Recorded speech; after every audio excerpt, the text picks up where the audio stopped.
You're kneeling on cold stone when you hear the door splinter, not crack splinter. The sound of oak giving up against iron. The sound of a world ending in the middle of morning prayer. Your fingers are still wrapped around the wooden rosary beads your mother gave you when you were 7. Back when you still had a mother, back when the word safe meant something. The light from the eastern window falls across the altar in a golden shaft, and for one suspended moment you think maybe this is a test. Maybe this is the moment where faith becomes real, where prayer transforms into protection. Then you smell them. Salt and sweat, and something else, smoke from distant fires, blood from recent violence. The door gives way completely, and the men who enter move like they've done this before. I need to ask before we continue, where are you listening from right now? It genuinely amazes me how a story this buried, this deliberately forgotten, reaches people across oceans and centuries. Drop your location in the comments. This is Lindisfarne, June 8, 793. A tidal island off the northeastern coast of England, connected to the mainland only when the sea permits. For 2 centuries, it has been a sanctuary of learning, a repository of illuminated manuscripts, a place where men and women have dedicated their lives to copying scripture and preserving knowledge through Europe's darkest age. The monastery here is famous. Pilgrims come from as far as Rome to see the Lindisfarne Gospels, those pages of impossibly intricate artwork where each letter is an act of devotion. But the monastery isn't alone on this island. Attached to it, separated by a small courtyard and a lifetime of separate purpose, stands the convent. 73 women live here.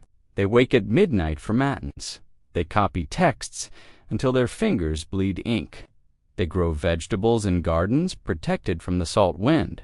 They have never known any other life. Within 3 hours, most of them will wish they had. The Anglo-Saxon Chronicle will record what happens next in carefully neutral language. In this year, terrible portents appeared over Northumbria and miserably frightened the inhabitants. These were exceptional flashes of lightning, and fiery dragons were seen flying in the air, and soon followed a great famine. And after that, in the same year, the harrying of the heathen destroyed God's church in Lindisfarne by rapine and slaughter. But chronicles are written by survivors looking back, trying to make sense of chaos by putting it in chronological order. They don't tell you what it feels like to be Sister Gulfleet, 31 years old, fingers permanently stained with iron gall ink, watching through a window as men drag Father Cuthbert across the beach by his hair. They don't tell you about the choice that isn't really a choice, the moment when survival stops being an instinct and becomes a betrayal. The Vikings who beached their longships on Lindisfarne that morning aren't random raiders. They're organized, methodical, led by a jarl named Ragnar, whose settlement in Norway needs specific resources for the winter ahead. Yes, they take the silver chalices and the jeweled crosses. Yes, they load manuscripts into woven baskets, not because they can read them, but because they know Christian kingdoms will pay extraordinary sums to get them back. But there's something else they need, something the historical record will spend the next 1,000 years trying to obscure. They need labor. They need people.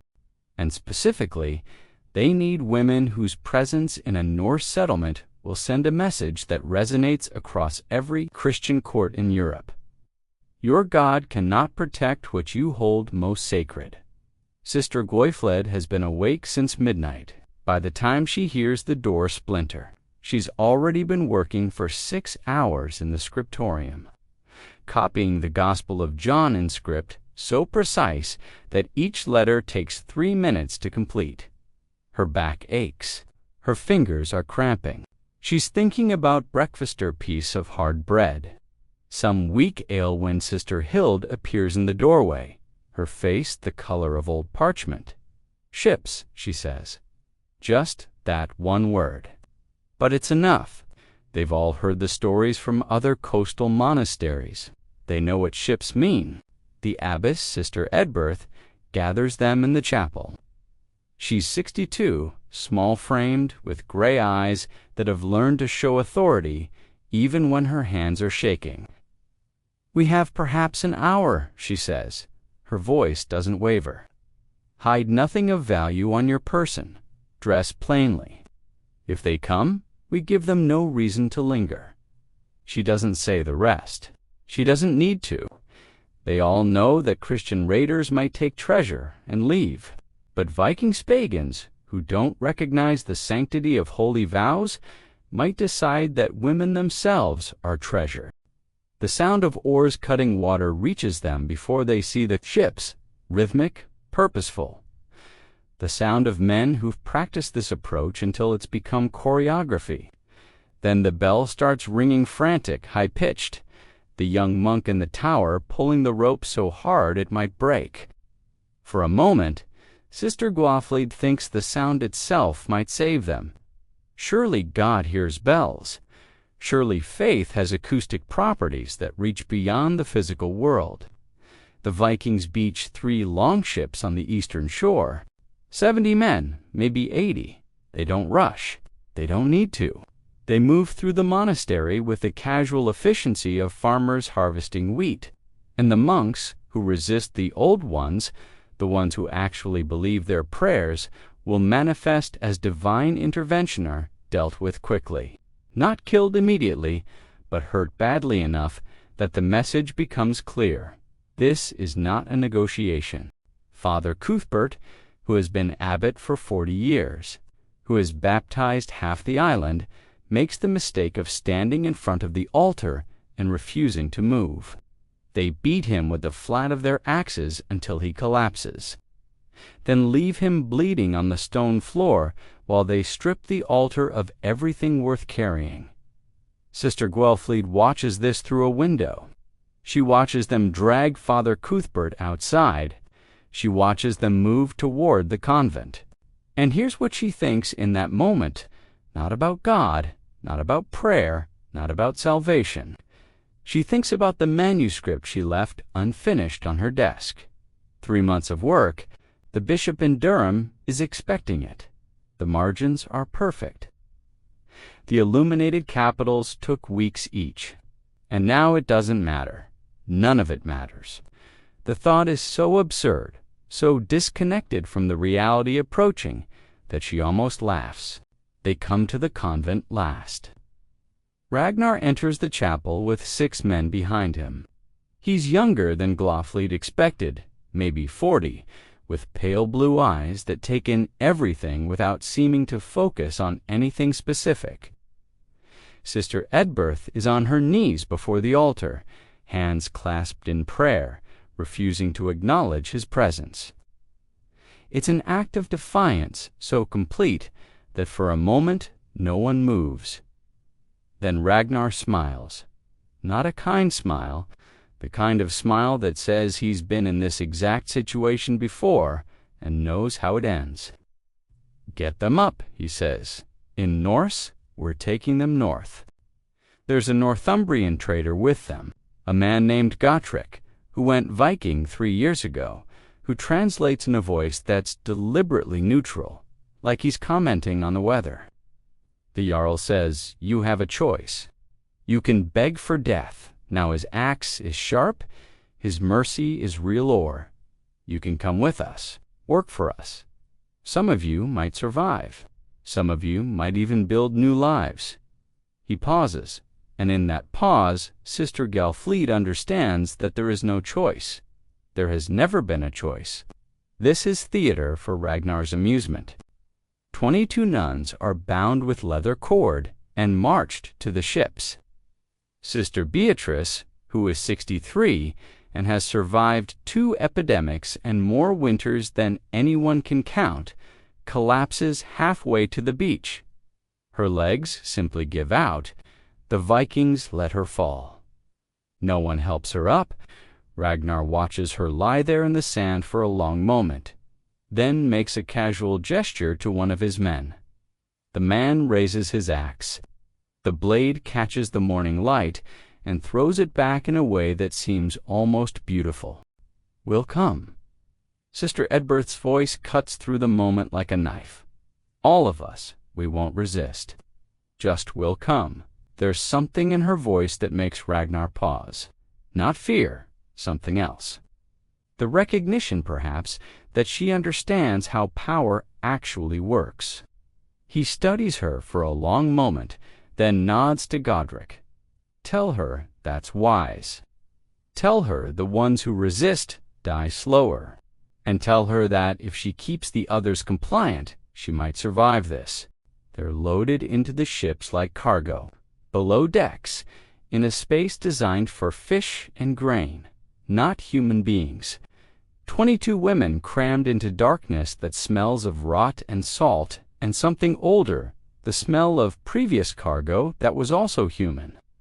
A single oil lamp swings with the motion of the ship, casting shadows that move like living things.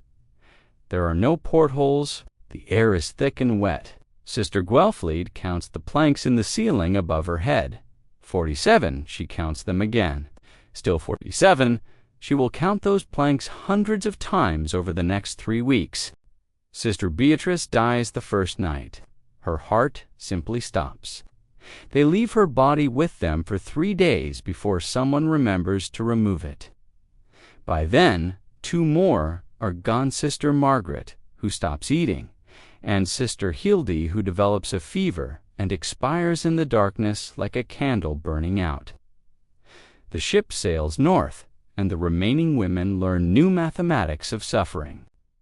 How many times can you hear footsteps on the ladder above before you stop praying they won't stop at the bottom?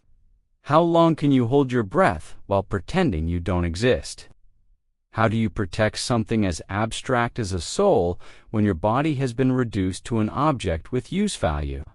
The men come below sometimes, usually at night, usually drunk.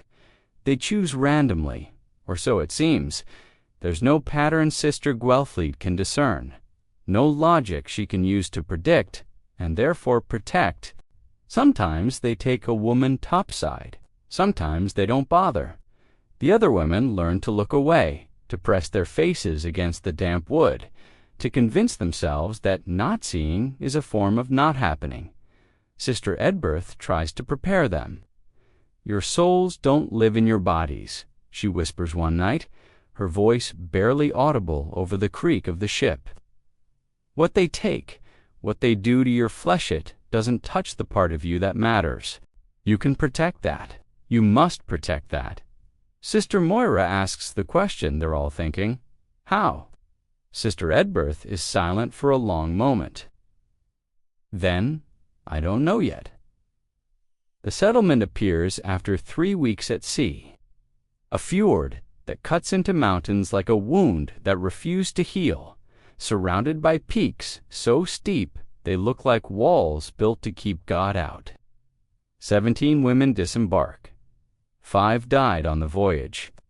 One Sister Agnes threw herself into the sea one night when the guards weren't watching, choosing cold water over whatever her imagination told her was coming next. They're given work immediately: cooking, cleaning, mending clothes, preparing fish for winter stores. They're fed not well, but enough to survive. They're sheltered. Ragnar makes this clear through Godric.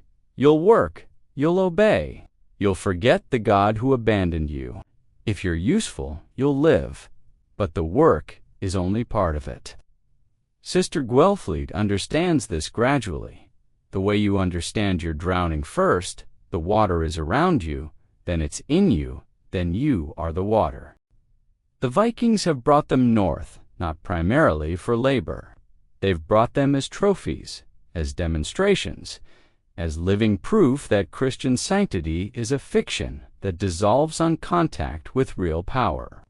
Taking consecrated women, breaking their vows, impregnating them with pagan childrenets, a message carved into flesh and sent across the sea to every Christian kingdom. Your protection means nothing. Some of the nuns break quickly. Sister Moira stops speaking within a week, starts talking to people who aren't there, walks into the fjord one morning and doesn't come back. Others develop elaborate internal mechanisms for survival. Sister Emma learns to detach her consciousness from her body, to go somewhere else entirely while men use her flesh. When it's over, she returns to herself with the careful precision of someone stepping back into clothes that no longer fit. Sister Gelflied chooses a different path. She makes herself essential to Ragnarnot in the way he uses other women, but as someone who anticipates his needs, maintains his living space, mends his clothes with the same precision she once used to copy Scripture. It's almost a mercy, almost the almost, is where all the damage accumulates. The winter that year is devastating. Snow buries the longhouses. 3 more women die, simply freezing in their sleep. And 7 of the remaining nuns discover they're carrying children evidence of rape growing larger each month, their own bodies testifying against them. Sister Gelflied is among them. For weeks, she tells herself it's illness, the cold, the diet of dried fish, and hard bread. But by midwinter, she can't deny it anymore. She finds herself standing at the edge of the frozen fjord one afternoon, staring at ice that might hold or might break. One step, the cold would hurt only briefly, then peace. Sister Edberth appears beside her like a ghost. "Don't," the abbess says, "just that." Sister Gelflied asks why. "Because they want you dead." Sister Edberth replies, "And I won't give them that victory." 2 weeks later, Sister Gelflied loses the child, whether from cold or her body's refusal or the violence that never quite stops. She wakes one morning and it's gone. Blood and pain and an ending that arrives as mercy. She doesn't speak about it. None of them do. The historical record will note that Lindisfarne was raided in 793. It will mention that treasure was taken, buildings burned, that this marked the beginning of the Viking Age.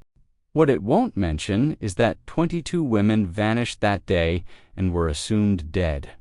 New nuns replaced them. The convent was rebuilt. Their names were recorded once and forgotten.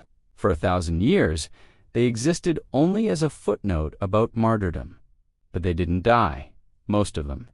They lived in settlements across Norway, in marriages they didn't choose, bearing children from violence, learning a language that felt like gravel in their mouths, forgetting their own names gradually the way you forget the contours of a dream. Some eventually escaped. Some were ransomed back years later and discovered they no longer fit into the Christian world they'd been taken from. Most simply disappeared into Norse settlements and became untraceable. Their stories too complicated for the medieval church to incorporate into its neat narratives about faith and martyrdom. What the Vikings did to Christian nuns wasn't a single act of violence. It was the systematic erasure of identity, the theft not just of bodies, but of the future those bodies might have contained. It was the transformation of women who'd chosen lives of prayer and scholarship into living monuments to powerlessness. And perhaps darkest of all, it forced them to survive, because survival itself became another form of violation, another betrayal of everything they'd been taught about purity and sanctity and the power of faith. Sister Gelflied lived for 34 more years. She never returned to England. She never held a quill again.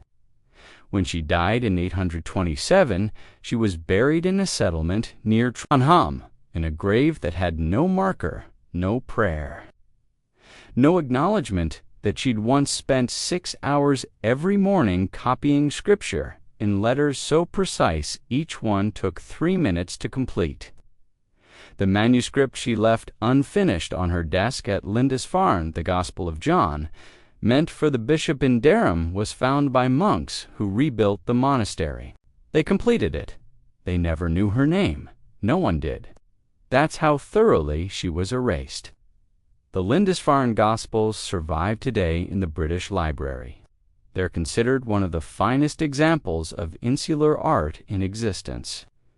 Millions of people have seen them.